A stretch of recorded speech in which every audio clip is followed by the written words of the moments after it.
Buenos días a todos. Soy Luis Martín, doctor en Salud, Psicología y Psiquiatría por la Universidad de Almería y soy asesor en sanidad táctica para el campus de Seguridad y Defensa. Es un auténtico placer el poder estar hoy con ustedes y voy a iniciar la exposición, permítanme, con un vídeo.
Muy bien.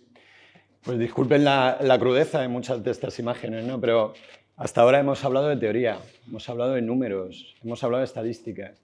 Pero cuando ponemos caras a los heridos, cuando ruidos, sentimientos, pues todos los que por desgracia hemos estado en alguna situación de este tipo, pues empezamos ya a tener sentimientos, ¿no? Yo realmente no me gustaría quedarme con una charla o con una presentación que simplemente se quede en datos. Me gustaría que se fueran con sentimientos, con ideas, ¿no? De a qué nos enfrentamos realmente y qué podemos aportar nosotros, qué podemos hacer. Claro, los anteriores conferenciantes han estado hablando ya de la amenaza. Lo que está claro es que nos enfrentamos a diferentes tipos de amenaza que tienen una determinación muy clara de lo que quieren hacer y que no tienen ningún miedo a las consecuencias que puedan encontrar. Es el peor enemigo que nos podemos encontrar, el que no tiene miedo a lo que le pueda pasar a él y que tiene una altísima determinación en alcanzar sus objetivos.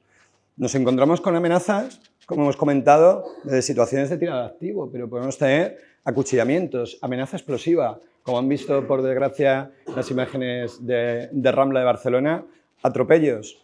Pero es que las indicaciones que muchas veces reciben estos autores es simplemente maten, maten como puedan, apedreen, usen cualquier tipo de elemento o sustancias químicas que puedan intoxicar, golpeen y aunque sea, intimiden. La intimidación, el miedo, coartar libertades, cambiar nuestra forma de vida. Ese es el trasfondo de este tipo de acciones. Ampliando un poquito el marco y ya yéndonos hacia la asistencia sanitaria, que es lo que a mí me incumbe, lo que está claro es que nos encontramos ante una situación que es un incidente violento activo. No hemos logrado todavía la neutralización de esta amenaza. Me da igual que el origen sea terrorista o no terrorista. Como muy bien decía el anterior compañero, la determinación de un terrorista muchas veces no tiene nada que diferenciarse a las motivaciones de los agentes no terroristas que ejecutan esa acción violenta. Lo que está claro es que nos vamos a encontrar ante un incidente con una generación de múltiples víctimas donde ha mediado la intencionalidad. Es fundamental esta terminología, intencionalidad. Por lo tanto, los procedimientos estándares de incidente de múltiples víctimas, de gestión de incidente de múltiples víctimas, no son aplicables en estos entornos. requiere un procedimiento específico, el procedimiento de incidentes de múltiples víctimas intencionados. Por supuesto, como les comentaba, podemos tener situaciones de tirador activo, podemos tener incidentes explosivos como los que sufrimos y tuvimos que atender en los atentados del 11 de marzo en Madrid, los atentados de la maratón de Boston, y podemos ver las tremendas consecuencias que tienen sobre nuestros pacientes. Podemos tener atropellamientos múltiples, como pueden observar aquí, podemos tener acuchillamientos múltiples. Pero lo que sí hemos visto es que hay una tendencia que se está invirtiendo. Antes pensamos que una acción de este tipo era altamente compleja de ejecutar. Y estas estadísticas nos lo marcan muy claramente. Antes los atentados explosivos eran los que tenían una mayor incidencia. Y en cambio, estadísticamente, prácticamente no tenía significación los atropellos o los tiroteos, cuando hablo de este tipo de acciones. Pero fíjense, los años han ido pasando y la amenaza aprende. Y aprende que ese daño lo puede causar con baja tecnología. No necesita altas tecnologías para ejecutar ese daño, para infundir ese miedo, para intentar amedrentar a la sociedad. Y fíjense, en estos últimos datos, lo que vemos es que este tipo de acciones fundamentalmente han sido los acuchillamientos y atropellos por encima de los tiroteos o las acciones explosivas. Esto no quiere decir que la acción explosiva la tengamos que olvidar. Nunca. Es un elemento que tenemos que tener siempre en cuenta de la amenaza explosiva en cualquier intervención que ejecutemos. Pero lo que sabemos es que estadísticamente la mayoría de las acciones últimas, podríamos decir low cost de acciones terroristas, han sido fundamentadas en los acuchillamientos y atropellos múltiples.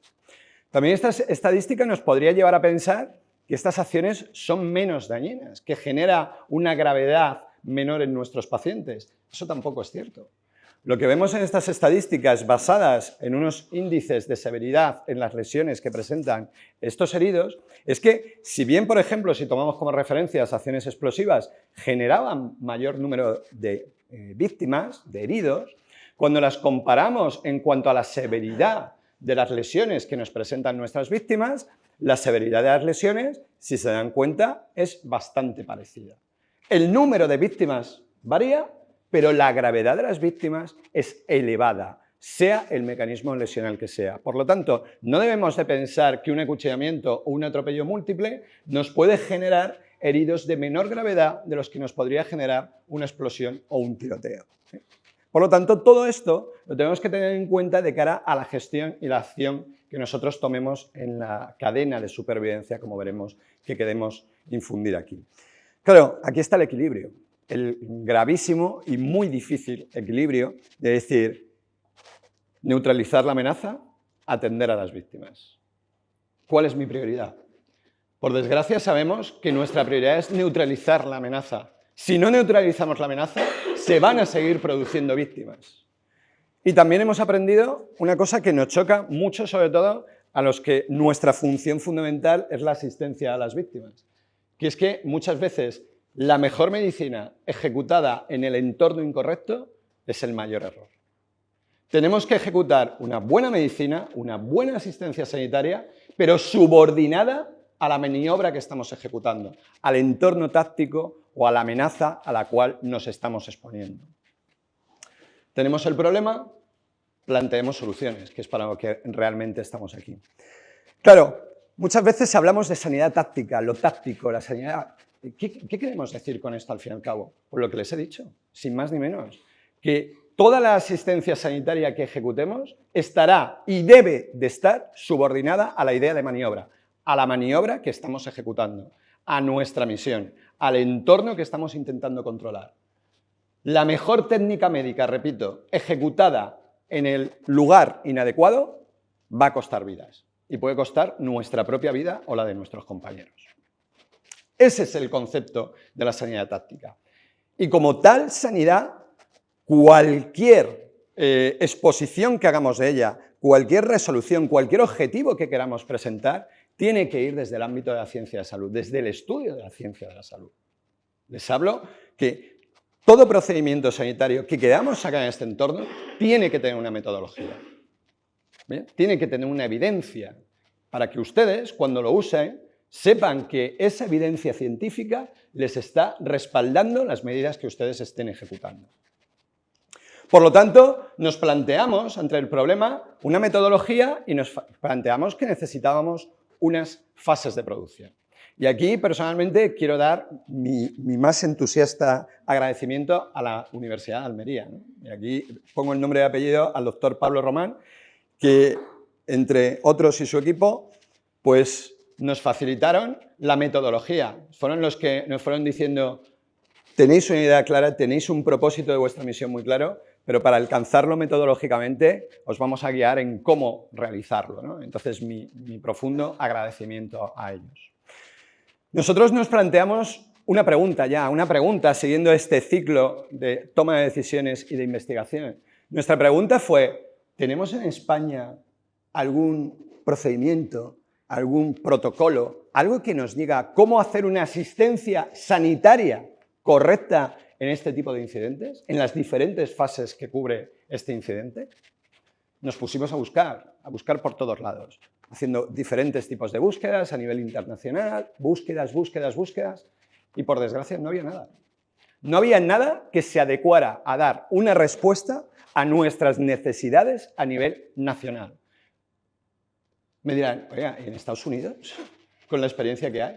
En Estados Unidos teníamos el documento Hartford como referencia, perfecto, pero ¿qué ocurre? Tanto las nomenclaturas, los intervinientes, las legislaciones son diferentes. No podíamos copiar y trasladar a España de una forma literal lo que estábamos viendo de las producciones norteamericanas.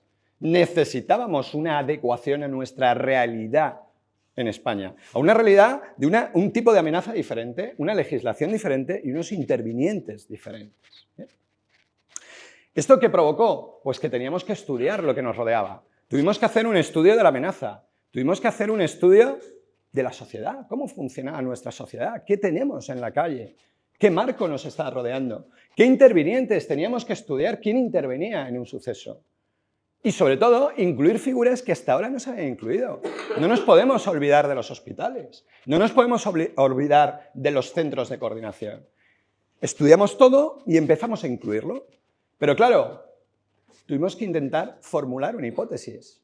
Vamos a ver, ¿qué podemos generar nosotros? ¿Qué forma tiene que generar, tiene que tener lo que queremos presentar a nuestra sociedad? ¿Lo presentamos en modo de costumbres? ¿Lo hacemos así porque es lo que hemos hecho siempre, lo que llevamos años haciendo?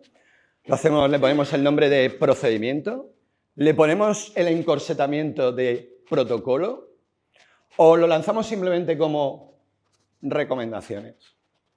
Dijimos, tenemos que buscar evidencia, la mayor evidencia posible. Tenemos que intentar ofertar la mayor calidad metodológica a lo que vamos a transmitir.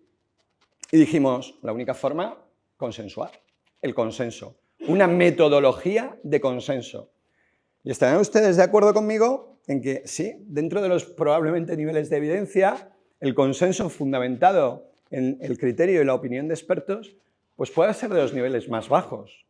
No se lo voy a negar dentro de la metodología científica, pero ¿me pueden decir cómo podemos hacer un estudio experimental de un incidente de múltiples víctimas intencionado? Es imposible. Nos tenemos que basar en la mejor calidad de evidencia que podemos disponer, que es en la opinión de expertos. ¿Bien? Claro, aquí la pregunta que nos suele surgir, ¿qué consideramos expertos realmente? ¿Quién se puede considerar experto de algo? Al fin y al cabo, yo estoy completamente de acuerdo con esto.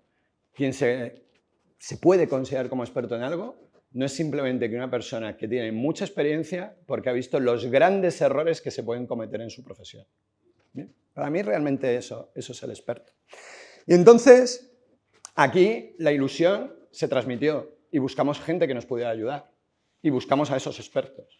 Y logramos 35 expertos diferentes, pertenecientes a 15 instituciones públicas diferentes, donde cubrían todo el espectro de los intervinientes. Compañeros del Cuerpo Nacional de Policía, Guardia Civil, enfermeros, médicos de servicios de emergencia, profesionales de centros coordinadores, profesionales de las redes hospitalarias, etcétera, etcétera, etcétera. Diferentes servicios de emergencia de diferentes comunidades autónomas. Una gran suma que confeccionaron estos 35 expertos de 15 instituciones. Y aplicamos un método Delphi, ese método para intentar alcanzar el consenso. Y logramos alcanzar el consenso en todas las ideas. Tras alcanzar este consenso, dimos una forma de publicación científica. ¿Para qué? Repito, para que aquel que leyera el documento supiera que lo que estaba leyendo había pasado los mayores estándares de calidad que se puede pedir a una publicación. Y este estándar de calidad nos lo marcó la revista Emergencias. La revista de Emergencias, publicada dentro del primer cuartil, el mayor nivel de impacto dentro de las revistas científicas. En el 2018 era de 3 puntos con 3,50 y en ese momento, cuando se aceptó la publicación, era de las 29 revistas más prestigiosas en medicina de emergencias a nivel mundial, la que ocupaba el puesto 4. Precisamente por eso, por el mayor nivel de calidad que queríamos y de fiscalización de nuestro documento. ¿Qué presentamos en este documento? 3 ideas fuerzas.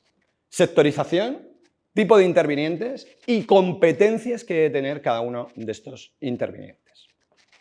Sectorización fue muy clara. Teníamos una zona que denominamos de amenaza directa.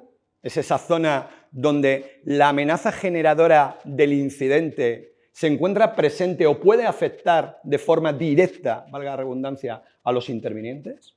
Permítanme que me vaya al otro extremo. Tendríamos la zona de evacuación, zona de máxima seguridad, zona de gestión genérica de un incidente de múltiples víctimas y necesitábamos generar una zona de amortiguación. Una zona donde pudiéramos empezar a hacer las primeras asistencias a las víctimas con un mínimo de condiciones de seguridad y, por otro lado, mantuviéramos la amenaza lo suficientemente lejos de los compañeros que trabajan en la zona de evacuación. Eso es lo que denominamos como zona de amenaza indirecta. Una vez que teníamos las zonas, dijimos quién interviene en cada zona y qué puede hacer en cada zona. El gran olvidado, el ciudadano. Como se decía en la primera charla, el ciudadano forma parte de la conciencia de la seguridad y de la defensa. Y tenemos que formar al ciudadano. En todo incidente de este tipo, el primer afectado es el ciudadano de a pie. Y tenemos que formarle. Igual que vemos lógica la cadena de supervivencia en una parada cardiorrespiratoria y formamos desde los colegios a los niños en cómo hacer una RCP, cómo ser un primer respondiente, cómo activar la cadena de supervivencia, tenemos que formar a la ciudadanía en cómo adoptar unas medidas básicas de autoprotección que se han explicado previamente y cómo anular la primera causa de muerte en estos incidentes, que son las hemorragias exsanguinantes. Tenemos que hacer partícipe al ciudadano. Empezamos a seguir poniendo nombres y apellidos. El siguiente nombre y apellido serían los responsables en neutralizar la amenaza, con 2 niveles. Unos equipos que denominamos equipos de asalto, son los equipos especialmente seleccionados, equipados y cuya función fundamental es la neutralización de la amenaza, pero no nos podíamos olvidar de la realidad. Y la realidad es el que está patrullando día a día en la calle. El que va en más del 99% de las situaciones ser el primer respondiente. Esos radiopatrullas de Guardia Civil, de Policía Local, del Cuerpo Nacional de Policía, que están todo el día junto al ciudadano en la calle. Era lo que denominamos los equipos de primera respuesta y seguridad. Estos elementos tenían que estar formados en neutralizar la amenaza, en generar una burbuja de seguridad suficiente para que no se pueda extender la amenaza y en tener una capacidad de autoasistencia.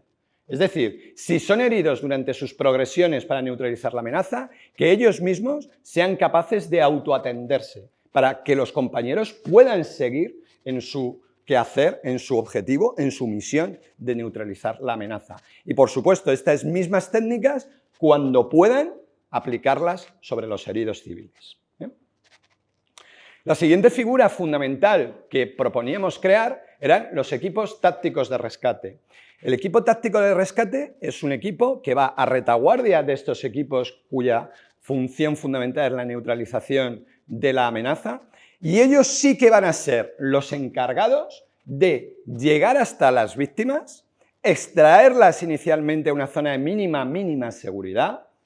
En esa zona de mínima seguridad, hacer un control de hemorragia, esa primera causa de muerte que podíamos evitar, y progresar con la extracción hasta el siguiente punto, que es lo que denominamos, y como verán en el diagrama, el nido táctico de heridos. En ese nido táctico de heridos transferirían a la baja a otros compañeros que tengan mayor capacidad asistencial para que sigan atendiendo a la baja y ellos poder volver a la vanguardia del movimiento a seguir extrayendo bajas.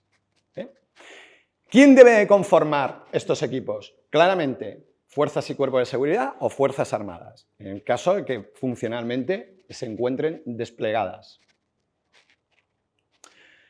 El siguiente equipo que, como les decía, dotarían de mayor capacitación y, por lo tanto, mayor capacidad asistencial y podrían empezar a prestar mayor asistencia ya avanzada a las víctimas transferidas por esos equipos tácticos de rescate, es lo que llamaríamos los ENTA, equipos médicos tácticos avanzados.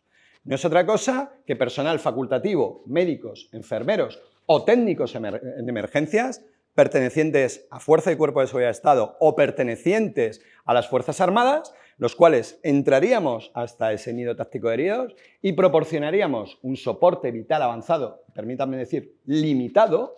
¿Limitado por qué? Porque no vamos a poder hacer todo aquello que sabemos hacer o todo el material que sabemos manejar. Estamos limitados porque es un entorno, recuerden, de amenaza indirecta donde estaríamos nosotros trabajando y haríamos lo mínimo imprescindible para, con un soporte vital avanzado limitado, mantener e intentar estabilizar a la víctima. Junto con estos equipos médicos tácticos avanzados podrán ser relevados o trabajar en conjunción con lo que denominamos los equipos médicos de apoyo a entornos tácticos. ¿Qué son estos equipos? Serían personal especialmente seleccionado, entrenado y equipado perteneciente a los servicios de emergencias médicas, por lo tanto, médicos, enfermeros o técnicos en emergencias, que entrarían en esta zona de amenaza indirecta y que harían las mismas labores que hacía el equipo anterior, el EMTA, o solaparía funciones con estos equipos. Ejemplo de estos equipos ya existen y están funcionando en determinadas ciudades. En Madrid, los equipos DEPA del SAMUR están haciendo esas funciones, tanto en disturbios como en intervenciones junto con el GEO o intervenciones junto con GOES, etc. En Cataluña tenemos dentro del SEM los equipos ORCA, que trabajan mano con Mossos, dentro de Mossos con el JEI, etc. Y en Zaragoza tenemos, perteneciente al Cuerpo de Bomberos de Zaragoza, que tiene un servicio de emergencias médicas dentro del Cuerpo de Bomberos, tenemos los médicos, enfermeros y técnicos de bomberos que han generado los equipos propiamente, también ellos lo han denominado con las siglas EMAD. Por lo tanto, es una realidad que está funcionando ya en España. Y los siguientes intervinientes, ya en la zona de evacuación, en la zona de seguridad, por supuesto, los SEM, con todas sus capacidades y todos sus recursos, funcionando ya como un incidente de múltiples víctimas. Lo que les decía antes, no nos olvidemos nunca de los hospitales y no nos olvidemos nunca de los centros coordinadores. Todos tenemos que hablar el mismo idioma. Si ellos no saben por qué les llevamos a una víctima de una determinada manera, por qué hemos hecho una determinada técnica donde lo habitual no sería hacer esa técnica, no nos van a entender. O están formados en por qué hacemos las cosas y en los procedimientos, o no hablaremos el mismo idioma, no habrá la comunicación. Y no nos olvidemos nunca, aunque no nos guste reconocerlo, los hospitales pueden ser objetivos. El concepto de soft target dentro de un hospital lo tienen que considerar. Tienen que tener sus planes de contingencia y reacción, porque en un hospital, cuando ocurra un incidente de este tipo y sean objetivo, ellos ya no serán médicos, no serán enfermeros, no serán auxiliares, no serán celadores, serán ciudadanos que están sufriendo un atentado, que están sufriendo un incidente y tendrán que saber responder como tales ciudadanos que son. Al igual que los centros coordinadores, los grandes olvidados son nuestro cerebro. Sin ellos, nosotros podremos ser sus ojos, pero sin ellos que nos coordinen, que nos digan a dónde movernos, que nos lancen los apoyos necesarios, etcétera, etcétera, etcétera, nuestro trabajo no lo podríamos ejecutar. Y lo mismo, o hablan nuestro mismo idioma, activan sus planes de contingencia y reconocen que también pueden ser un objetivo vulnerable, al igual que el caso que antes planteaba, que cuando atenten contra ellos o hay una acción directa contra ellos, ellos serán ciudadanos afectados. No serán gestores del 112, no serán mandos del 112, por desgracia serán un ciudadano que ha sufrido un incidente. ¿Bien? Y esta es la conjunción que luego les daremos una un resumen en una tarjeta para que lo puedan analizar tranquilamente de todo lo que les he expuesto. Como pueden observar, esa zona de amenaza directa, donde tendríamos al ciudadano, ese ciudadano que intentaremos que salga gracias a la formación en condiciones de seguridad y no convirtiéndose en una amenaza para los equipos que pretendemos entrar a neutralizar la amenaza. Los equipos de asalto y los equipos de primera respuesta y seguridad con esa función fundamental de neutralización de la amenaza, encapsular a la amenaza y autocuidado en caso de que lo necesiten. Los equipos tácticos de rescate, haciendo la extracción al nido de heridos de las bajas que se encontraban sin capacidad de huir en esa zona de amenaza directa y prestando los primeros auxilios básicos. Los EMTA, que nos moveríamos, lo que tradicionalmente las Fuerzas Armadas denominamos como células de estabilización, en esta zona de amenaza indirecta, atendiendo de forma avanzada ya a esas bajas que nos extraen los ETR, y sin olvidar que nosotros portamos armamento. Por lo tanto, en caso de que los compañeros de vanguardia se vean sobrepasados o tengamos que modificar nuestra maniobra, nosotros sí podremos apoyar hacia la vanguardia, cosa que los EMAET civiles se tendrían que volver hacia atrás sí o sí, no tendrían otra opción. Pero los EMAET apoyarían aquí si las circunstancias lo permiten y con gran éxito que se ha demostrado en las situaciones que han tenido que intervenir en estas ciudades que he comentado previamente. La selección de bajas, ese triaje de las víctimas y la derivación de las víctimas ya a los servicios de emergencia con la instauración de sus procedimientos estándares dentro de esta zona. Ahora, probar la hipótesis, para eso estamos aquí, para entrenar, para practicar, para retroalimentarnos entre profesionales. Pero, ¿trabajar con la hipótesis? Trabajar con la hipótesis está en manos de los que tengan capacidad de decisión, que quieran aplicar estos procedimientos dentro de sus servicios y que tomen la decisión valiente de dar un paso al frente y apostar por instaurar una respuesta a una realidad que, aunque queramos mirar a otro sitio, se encuentra ahí. En resumen, les querría decir que no es el consenso Victoria. El consenso Victoria no es un protocolo, no es obligado cumplimiento. Nadie les dice, esto es la palabra que se tiene que cumplir sí o sí. El consenso Victoria no es un curso. Oiga, no, ustedes hacen este curso y tienen la forma. No, no, no. No es un curso, no es un protocolo. Es una herramienta de trabajo, una herramienta para que el mando, para que el interviniente pueda tomar decisiones, pueda analizar la amenaza, pueda distribuir sus recursos, pueda ejecutar una cadena de supervivencia. Es una herramienta en la toma de decisiones. No lo tomen como un protocolo, no lo tomen como un curso. Es una herramienta para ustedes como profesionales, como mandos, etcétera, para poder gestionar sus recursos y resolver un incidente. Y refuerzo esta frase que antes se ha mencionado. Lo que estamos generando es una cadena de supervivencia, ¿no? Y sabemos que la resistencia a cadena se basa en el eslabón más débil.